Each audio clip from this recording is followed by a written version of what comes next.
Episode के start में दिखाया जाता है एंड डाइनिंग टेबल पर खाना रखता है जिसमें लीलू उसकी हेल्प कर रही होती है। फंगली भी वहीं पर मौजूद होती है। ग्रैंडमा अपने फ्रेंड्स को बताती है कि फंगली ने आज काफी मेहनत की है और जितनी भी डिशेस बनाई हैं फंगली ने बनाई हैं। ग्रैंडमा फंगली से पूछती है कि उसने कितने टाइम में ये सब खाना रेडी किया है, जिसमें वो बताती है कि 3 आवर्स में, जिस पर ग्रैंडमा की फ्रेंड काफी खुश होती है। ग्रैंडमा कहती है कि फंगली काफी काबिलियत रखने वाली लड़की है। दूसरी तरफ फ्रेंड फंगली से कहती है कि वो बताया कि उसने सूप में क्या क्या ऐड किया है, जिस पर फंगली एन को इशारा करती है तो एन फौरन से बताने लगता है उसने इसमें क्या क्या इंग्रेडिएंट्स ऐड किए हैं। ग्रैंडमा की फ्रेंड एन से कहती है कि वो कैसे इतना परफेक्टली जानता है, जिस पर एन रिप्लाई करता है क्योंकि वो अपनी बीवी को बनाते हुए देख रहा था, जिस पर सब लोग काफी खुश होते हैं। तभी फंगली से चॉपस्टिक गिर जाती है तो ग्रैंडमा की फ्रेंड उसे कहना स्टार्ट करती है कि एन फैमिली की बहू होने के नाते तुम्हें ऐसा एक्ट प्ले नहीं करना चाहिए, जिस पर एन रिप्लाई करता है कोई बात नहीं, मैं तुम्हारे लिए न्यू पेयर ले आता हूँ। एन ग्रैंडमा की फ्रेंड से कहता है कि फंगली इस घर की बहू है, इस घर की बहू होने के नाते उन्हें फंगली की रिस्पेक्ट करनी चाहिए।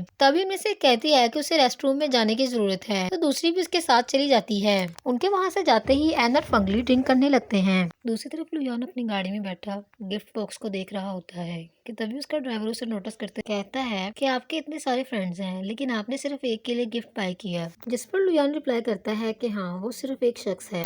तभी लुयान कहता है कि जब वो ये गिफ्ट देखेगी तो वो समझ जाएगी। दूसरी तरफ फंगली बर्तन धो रही होती है। तभी वहाँ पर लीलू बर्तन ले आती है। फंगली से कहती है कि तुम्हारा हाथ जख्मी है, तुम काम मत करो, जिस पर वो कहती है कि ये माइनर सा इंजर्ड है, मैं काम कर लूंगी। फंगली लीलू की तरफ गौर से देखती है और उसे कहती है कि मूव मत करना। वो उसे कहती है कि उसने कभी उसे गौर से नहीं देखा, वो बहुत खूबसूरत है। अभी भी बात कर ही रहे होते हैं कि तभी लीलू के फोन की रिंग होती है और वो फौरन से वहाँ से चली जाती है। लीलू फौरन से अपने कमरे में आकर लुयान से बात करती है, जो उसे कहता है कि कल वो काम के बाद उससे मिलना चाहता है। उसे कहता है कि हम कैफे में मिलेंगे, जिस पर वो काफी खुश हो जाती है। दूसरी तरफ एन फंगली से कहता है कि वो उसके बगैर नहीं रह सकता, इसीलिए उसे कंपनी में वापस आना होगा। तभी फंगली से कहती है कि तुम्हें काम करना चाहिए। एन उसे कहता है कि उसे ऐसा लगता है कि वो दिन ब दिन खूबसूरत हो रहा है। तभी फंगली अपने दोनों हाथों से उसका मुंह पकड़ती है तो एन उसे किसके लिए इशारा करता है। दूसरी तरफ वहाँ पर ग्रैंडमा जैसे ही वो उन्हें देखती है वो फौरन से कहती है कि तुम लोग जारी रखो, मैं बाद में आऊँ। दूसरी तरफ मिस्टर लुयो एन के घर बाहर आकर शोर मचाने लगती है। तभी मेड उसे कहती है कि वो बगैर अपार्टमेंट के अंदर नहीं जा सकती, जिस पर वो उसकी कोई बात नहीं सुनती और शोर मचाने लगती है। तभी अंदर से सीनियर मेड आती है और उससे पूछती है कि क्या मैं तुमसे पूछ सकती हूँ कि तुम मिस्टर एन को किस लिए मिलना चाहती हो। अगर तुम उससे बिजनेस के सिलसिले में मिलना चाहती हो तो तुम्हें अपॉइंटमेंट लेना होगा। वो हंसते हुए कहती है कि मैं उसे देखना चाहती हूँ और उसे देखने के लिए मुझे किसी अपार्टमेंट की जरूरत नहीं है। वो कहती है कि तुम मिस्टर एन को मेरे बारे में बता देना कि मैं यहाँ पर आई थी। दूसरी तरफ मेड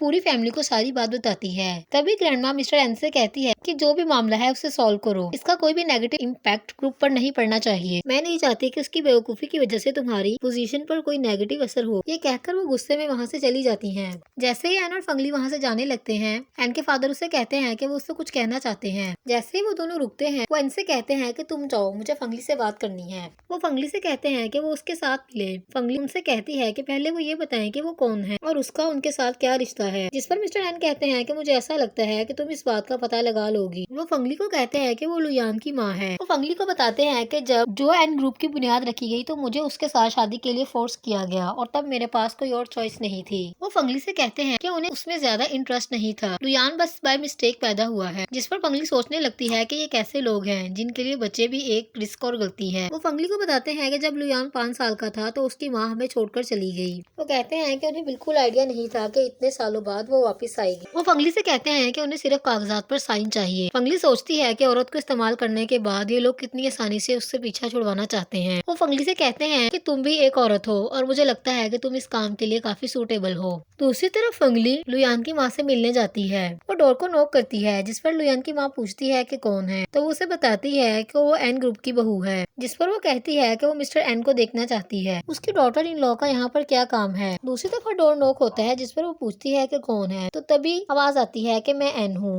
जिस पर वो कहती है गेट लॉस्ट। तभी एन कहता है कि वो उनसे बात करना चाहता है, क्या वो प्लीज उसकी बात सुन सकती हैं, क्या पता वो बात उनके फायदे की हो। जैसे ही वो दरवाजा खोलती है वो दोनों उसे हाय बोलते हैं। वो कहती है कि मिस्टर मिस्टर एन ने तुम्हें यहाँ पर भेजा है। वो कहती है कि उसे पैसे चाहिए, जिस पर फंगली कहती है कितने, जिस पर वो 10 मिलियन की डिमांड करती है। फंगली उसे कहती है कि वो उसकी बात से एग्री करती है, जिस पर वो हंसने लगती है और कहती है कि मुझे एक मंथ में 10 मिलियन चाहिए, जिस पर फंगली कहती है कि वो उनके साथ सिंसियरिटी शो कर रही है। तो उसे आंसर मिलता है कि उसने भी सिंसियरिटी ही दिखाई थी। वो कहती है कि उसे हर मंथ 10 मिलियन चाहिए और वो जानती है एन ये अफोर्ड कर सकता है। वो कहती है कि अगर हम तारीख की बात करें तो वो बहुत कुछ जानती है। वो फंगली से कहती है कि लड़की तुम नहीं जानती ये अमीर खानदान के लोग और इनके चौंचले, मैं जानती हूँ कि ये सब कुछ अफोर्ड कर सकते हैं। तभी फंगली एन को इशारा करती है तो एन उसे कहता है कि मेरा मेरी बीवी के साथ बहुत अच्छा रिलेशनशिप है, हम किसी भी सिचुएशन में हो लेकिन हम हमेशा एक दूसरे का साथ देते हैं और एक दूसरे से प्यार करते हैं। जिस पर वो हंसने लगती है और कहती है कि तुम ये सब बातें यहाँ क्यों कर रहे हो।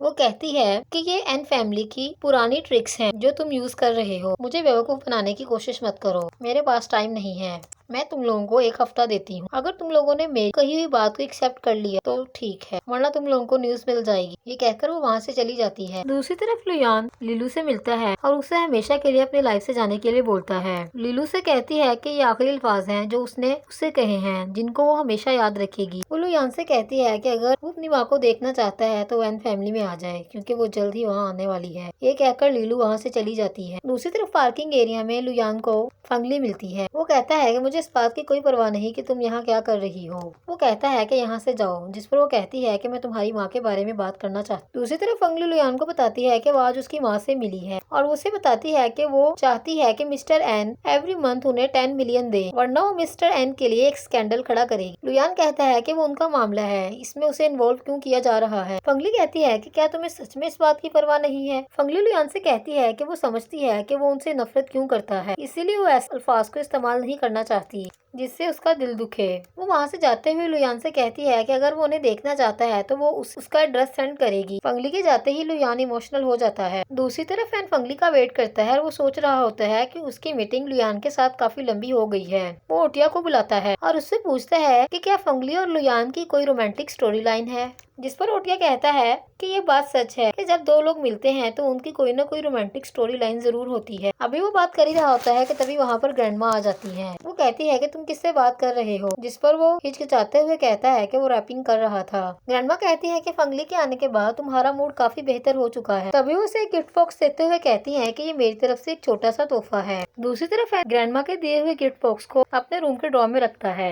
दूसरी तरफ फंगली जब वापस आती है वह उनको बताती है कि उसने लुयान से बात की है, लेकिन उसने उसकी बातों पर कोई भी रिस्पॉन्स शो नहीं किया। एंड उसे कहता है कि तुम लुयान से काफी लंबी मीटिंग करके आ रही हो। फंगली से कहती है कि मुझे लगता है कि तुम जेलस फील कर रहे हो, जिस पर वो कहता है ऐसा नहीं है। एंड फंगली से कहता है कि वो और बात नहीं करना चाहता, वो सोना चाहता है। वो जैसे ही लेटता है फंगली से कहती है कि मुझे एक आइडिया आया है। तभी वो उठकर बैठ जाता है। तभी उसके मुंह से यही बात निकल जाती है जब एन सिल से मिलने गया था और उसने ओटिया से आइटम लेकर यूज की थी। वो बात करते करते रुक जाती है। तभी एन उसका हाथ पकड़ता है और उसे कहता है कि अपनी बात को पूरा करो। फंगली कहती है कि मेरा हाथ छोड़ो और मुझे वो आइटम बाय करके दो, जिस पर एन कहता है ठीक है। तभी वो दोनों आइटम को बाय करते हैं और लुयान की माँ पर नजर रखने लगते हैं। लुयान की माँ से एक आदमी मिलने आता है और वो उससे पूछता है कि क्या उसने पैसों की डिमांड की, जिस पर वो बताती है कि उसने पैसों की डिमांड की है, लेकिन अभी तक उसे कुछ भी हासिल नहीं हुआ। तभी उसे कहता है कि मेरे पास तुम्हारे साथ वेस्ट करने के लिए टाइम नहीं है, जिस पर वो उसे रोकते हुए कहती है ऐसा मत करो, मैंने लास्ट टाइम तुम्हें 4 मिलियन दिए हैं। तभी वो उसके मुंह पर थप्पड़ मारता है और कहता है ये बहुत टाइम पहले की बात है। तभी वो उसे कहती है कि पैसे भी तक उसे नहीं मिले, लेकिन उसे उम्मीद है कि जल्द ही पैसे उसे मिल जाएंगे। वो फिर से उसे धक्का देता है और वो जाकर सोफे पर गिरती है और कहता है कि तुमने मुझसे प्रॉमिस किया था। कहकर वो वहाँ से चला जाता है। दूसरी तरफ फंगली और एन ये सब देख रहे होते हैं। तभी फंगली और एन को काफी गुस्सा आता है। फंगली कहती है कि उसकी हिम्मत कैसे हुई एक औरत पर हाथ उठाने की। एन कहता है कि हमें उनसे मिलने जाना चाहिए। दूसरी तरफ इन हॉस्पिटल में होती है।